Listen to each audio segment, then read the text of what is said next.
I trusted her like a sister until she turned my world upside down. One lie. One accusation. Suddenly, I was the villain, cast out by my own family. But the truth has claws. And it's coming for everyone who betrayed me. You won't believe what she did and what I lost. I never imagined I'd be telling this story, not because it's too painful, though it is, but because for so long, I believed silence would protect me. That if I just kept my head down and focused on building my life, I could avoid the drama that seemed to follow my family like a curse. I was wrong. Dead wrong. Let me start at the beginning. I'm 31 now, but this all started when I was 28. Back then, I owned a modest but growing tech startup. I built it from the ground up, blood, sweat, and endless nights of coding. It wasn't glamorous, but it was mine. I had a tight-knit team, good clients, and we were finally making enough revenue to expand. So, when my older brother, Evan, introduced me to his new girlfriend, I had no idea the ticking time bomb she'd become in my life. Her name was Kali. To anyone else, she was the picture of charm, blonde, sharp-witted, always laughing at the right moments.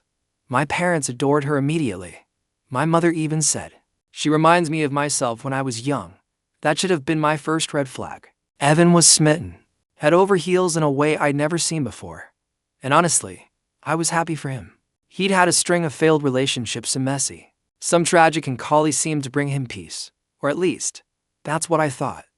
One night, over dinner at our parents' house, Evan casually mentioned that Kali was looking for a new job. She had a background in marketing, and he said, "Hey, why don't you hire her? She's really smart, and your company could use someone like her." I hesitated. I'd always kept work and family separate. Mixing the two rarely ends well. But Evan pressed, and Kali gave me this look like she was already a part of the team. Against my gut instinct, I said yes. That was mistake number one. Kali started the following week. At first, things went fine. She had decent ideas, dressed professionally, and always knew how to charm clients. But soon, the cracks began to show. She was late, often, missed meetings, blamed others for her mistakes. One time, she forgot to send a major proposal to a client, costing us a 5-figure contract. When I confronted her, she laughed and said, "You're blowing this way out of proportion." Still, I didn't fire her. Why? Because I knew what it would do to Evan. He wasn't deep. They just moved in together, were talking about marriage, and my parents were already calling her their future daughter-in-law. If I fired her, it wouldn't just be about business, it would be war. So I gave her another chance. And another. Mistake number 2. Then came the party. It was a summer networking event. I'd invited my team, a few investors, and some industry folks. Kali showed up 2 hours late, wearing a dress that screamed "look at me," and spent most of the evening clinging to me, not Evan. At first, I thought she was just being friendly, but as the night wore on, I noticed the way she leaned in when she talked, the unnecessary touches on my arm, the jokes that hinted at something more. It made me deeply uncomfortable. I avoided her the rest of the night. The next morning, she sent me a text. "Sorry if I was too flirty last night, just had a little too much to drink." Hope her good smiley face. I showed it to Evan, trying to keep things light, but he just laughed and said, "That's just Kali. You know how she gets when she drinks." Something in me shifted then. A line had been crossed. She wasn't just bad at her job, she was playing with fire. And I was the matchstick she intended to light. I decided to let her go. It was a Friday when I called her into my office. I'd rehearsed what I'd say over and over, that it was about performance, nothing personal. And I'd still give her a glowing reference if she needed one. She sat across from me, all sugar and silk, until I actually said the words, "We're letting you go." Her expression didn't crack, not even a flicker. She just stood up, adjusted her bag, and said, "You'll regret this." 3 words, chilling. That night, Evan didn't return my texts, nor the next. I figured he needed time, which I respected. But then, Sunday came, and everything exploded. I was at my parents' house, helping my dad install a new home security system, when my mom stormed out of the kitchen holding her phone. "What the hell is this?" she said, shoving the screen into my face. It was a message from Kali to our family group chat. "Since you're all going to find out eventually, I'm pregnant. And it's not Evan's, it's his brother's." I felt the blood drain from my face. My dad froze. My mom gasped and sat down. My sister, who was visiting from out of town, dropped her coffee mug on the floor. I stammered, "That's a lie. It's not true. She's trying to punish me for firing her." But it was too late. Evan replied within seconds. You bastard. I knew something was going on. She told me everything. Told him what? Within hours, I was blocked by my brother. My mother was crying, whispering prayers like someone had died. My father didn't say a word, just stared at me like I was a stranger. I tried calling Evan dozens of times. No answer. Then Kali posted a picture on Instagram, a pregnancy test, positive. Captioned, truth always comes out, no more secrets. And the comments. Oh God, the comments. People tagging me, accusing me, asking if it was true. I deleted every social media app from my phone that night, but it didn't end there. Monday morning, I arrived at the office and found graffiti sprayed across the glass door, Predator. I stared at it numb, as my employees looked on in horror. Someone had already called the police, assuming it was an act of vandalism by a protester or former client. I knew better. This was Kali, or someone she'd convinced. And just like that, my world began to unravel. By the end of the week, the clients had backed out of contracts, citing recent controversies. My staff, loyal as they were, started asking questions I couldn't answer. I called an emergency meeting, explained the situation as best I could, and assured them it was all a lie. But even as I spoke, I saw the doubt in their eyes. I was losing everything: my reputation, my company, my family. And Kali, she was just getting started. I didn't leave my apartment for 3 days. Every knock at the door made my stomach churn. Every buzz from my phone felt like a bullet. I didn't eat. I didn't sleep. I just sat there, surrounded by the shards of my life, wondering how everything had spiraled so fast. I'd lost my brother. My parents wouldn't return my calls. My employees, my team were looking at me like I was a monster. And the worst part, I couldn't prove a damn thing. See, that's the thing about lies. They don't need evidence. They just need belief. And Kali, she was a master at getting people to believe her. On the 4th day, I got a text from my sister, Claire. I don't know what to believe, but I'm coming over. She was the only one in the family who hadn't picked a side publicly. Maybe she didn't believe me entirely, but at least she was willing to listen. She showed up an hour later with a bottle of wine and a look of someone who'd just stepped into a war zone. Talk, she said, not even sitting down. So I did. I told her everything, from the moment I hired Kali, to her slipping performance, to the flirty behavior at the party, the text message, and finally the day I fired her. Claire sat silently the whole time. No nodding, no interruptions, just watching me, her expression unreadable. When I finally finished, she whispered, she said you came onto her. My heart sank. She told Evan that you'd been pressuring her for months, that you fired her because she rejected you, and when she threatened to tell Evan, you cut her off. Then she found out she was pregnant. That's a lie, I said, my voice barely audible. Claire nodded slowly. I believe you. But they don't, and they're not going to. Why not? Because Evan wants to believe her. He needs to. If she's lying, then it means he's marrying a manipulative sociopath. And worse, it means he chose her over you. She was right. Evan wasn't just defending Kali, he was defending his own decision to trust her. He was too deep in now to admit he might have made a mistake. Claire stayed with me that night, and for the first time in days I didn't feel completely alone. But things didn't get better. Not yet. They got worse. 2 weeks later, I received a letter from Kali's lawyer. She was suing me for wrongful termination and workplace harassment. The accusations were brutal. That I'd made unwanted advances, threatened her job when she refused me, and retaliated by firing her. She even claimed I had attempted to physically touch her at the networking party. She had no proof, no witnesses, but she didn't need them, because she had Evan. He signed a witness statement backing her claims, said he'd seen me act inappropriately with her on multiple occasions and that he believed there was a pattern of behavior. When I read his signature at the bottom of that document, something inside me broke. He was my brother. We'd shared bunk beds growing up, played on the same soccer team, covered for each other when we broke Dad's garage window playing baseball. I stood beside him at our grandfather's funeral when he couldn't stop crying, and now he was swearing under oath that I was a predator. I wanted to scream, to rage, to tear the walls down, but there was no one left to scream to. I called my lawyer immediately. Thankfully, she was tough, sharp, and didn't flinch at the mess I laid in her lap. Good news, she said. She doesn't have a leg to stand on legally. This is going to fall apart if it gets to court. But I wasn't worried about court. I was worried about my family. No amount of legal vindication could undo the stain her lie left on my name. on who I was in the eyes of the people who once claimed to love me. And then, the bombshell dropped. Collie wasn't pregnant, Claire found out first. She called me one afternoon, breathless. She lied. About what? The pregnancy. She was never pregnant. I just got off the phone with one of her old college friends. Long story short, Collie's done this before.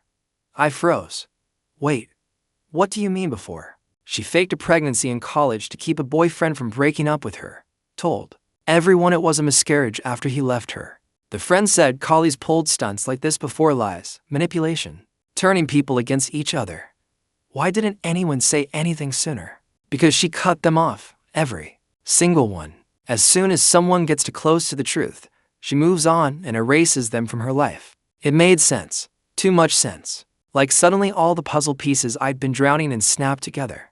Collie wasn't just a liar. She was a professional liar. A manipulator with a long history of weaponizing emotion and trust. I told my lawyer immediately, and she pounced. We filed for a countersuit, defamation, and malicious prosecution. Claire helped us gather background information, even reaching out to Collie's ex-friends for sworn affidavits. But the real twist? It came from an unlikely source, Evan's best friend, Josh. Josh reached out to me out of the blue, said he didn't want to get involved before, but something had been eating at him. He'd seen Collie with another man weeks before the pregnancy bombshell. And not just a friendly coffee. They were kissing. He even had a picture. It wasn't clear, but you could see enough to tell it wasn't Evan. And definitely wasn't me. I asked him why he hadn't told Evan. He wouldn't have listened. He's into deep. And honestly, I didn't want to be the guy who blew up his engagement. But it was already blown up. All I needed now was to prove it. My lawyer compiled everything. The false pregnancy, the previous incident from college, the picture, the affidavits. We presented it all in our pre-trial meeting. Collie's lawyer went pale. The case was dropped before it ever saw the inside of a courtroom. I'd won, on paper. But I didn't feel victorious. I felt hollow, because none of this undid the real damage. Evan still hadn't spoken to me. My parents had no comment when I told them the truth. And Collie, she disappeared. Deleted her social media. Moved out of Evan's apartment. Vanished. Like a ghost. The only thing she left behind was ruined. My company survived, barely. I lost a few more clients, but the team stuck with me. Eventually, things stabilized. But my family, that fracture still hasn't healed.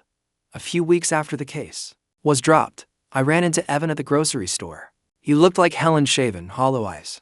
Wearing a hoodie that didn't quite hide the shame on his face. We locked eyes. I nodded. He looked down and walked past me without a word. That was the moment I realized something. Sometimes the people who are supposed to protect you will choose to believe the lie. Not because it's true, but because the truth is too painful. A few months passed. Life went on, at least for everyone else. My business was healing, slowly. The buzz of scandal faded online. The employees who stayed began to smile again. Clients came back. But the silence from my family never changed. No calls, no messages, not even on my birthday. It's a strange thing to grieve people who are still alive. Stranger still when it's your own blood. Because it wasn't just what they believed. It was how quickly they believed it. How eager they were to see me as the villain. And the part that kept me up at night. I never even raised my voice to Collie. Never touched her. Never gave her any reason to think I wanted her. She made up the worst thing she could think of. And it worked. Until it did in single quotes. One night, around 1 a.m., I got a call from Claire. Are you awake? She asked, her voice trembling. I am now. What's wrong? It's Evan. He's here. At my place. And he's drunk. Really drunk. I sat up instantly. Is he okay? I think you should come over. He asked for you.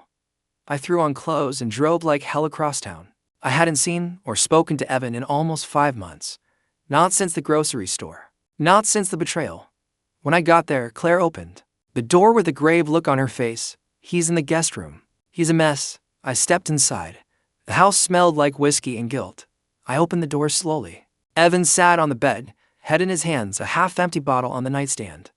When he looked up, his eyes were bloodshot, hollow, defeated. I'm sorry, he whispered. I stood in the doorway, unsure whether to speak or walk away forever. I'm sorry, he said again, louder this time, slurring slightly. I was so stupid. So asterisk stupid. I stepped inside, closing the door behind me. She lied to me, he said, voice cracking. I thought she loved me. I wanted her to love me. But it was all fake. Everything. She told me what I wanted to hear, and when you fired her, she spun it like a spider. Evan, I started. He cut me off. No.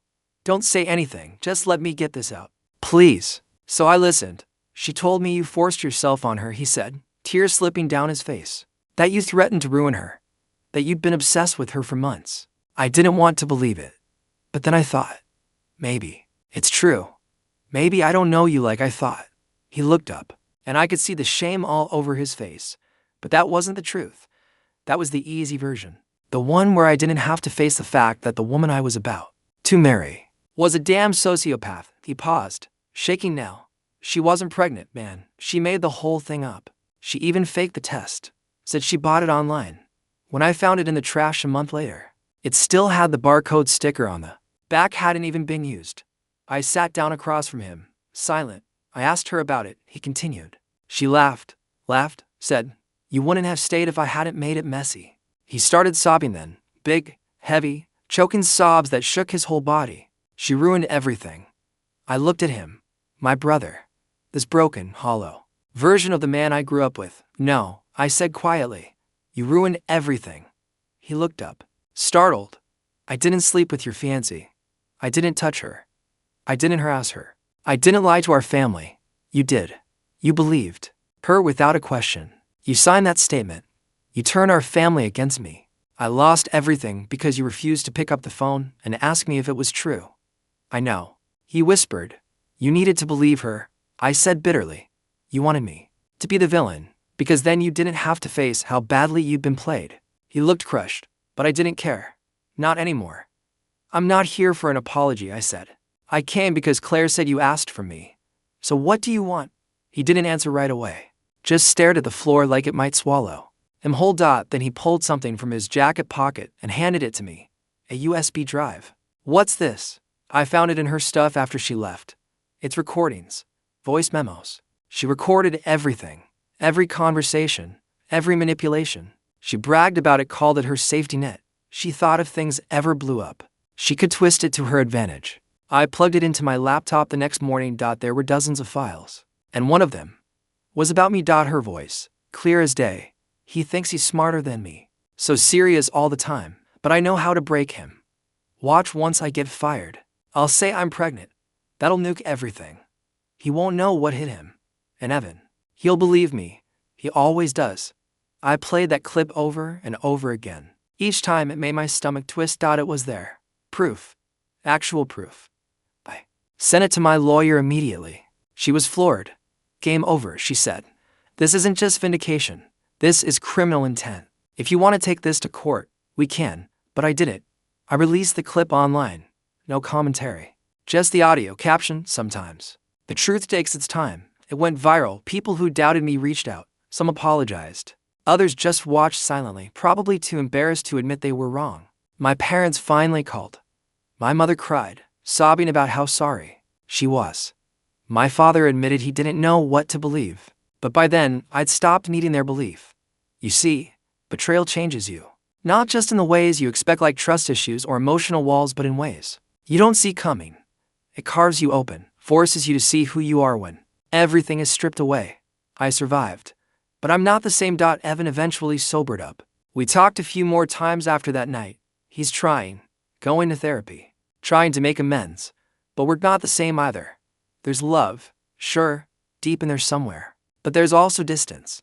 Because some things can be forgiven, but not forgotten. As for Kali, she vanished. No one's heard from her since. Last I checked, she deleted every account, moved out of state, started fresh. Like she always does. But here's the thing. The story doesn't end with revenge. It ends with me learning to rebuild. To forgive myself for trusting too easily. To stop expecting others to protect me the way I would have protected them. And to never, ever ignore my gut again. So, if you've been betrayed by family, by someone you loved, by someone you trusted, let me leave you with this. It's okay to walk away. It's okay to let people go, even if they share your blood. And it's okay to choose your peace over their apology. Because sometimes silence isn't weakness. Sometimes it's survival.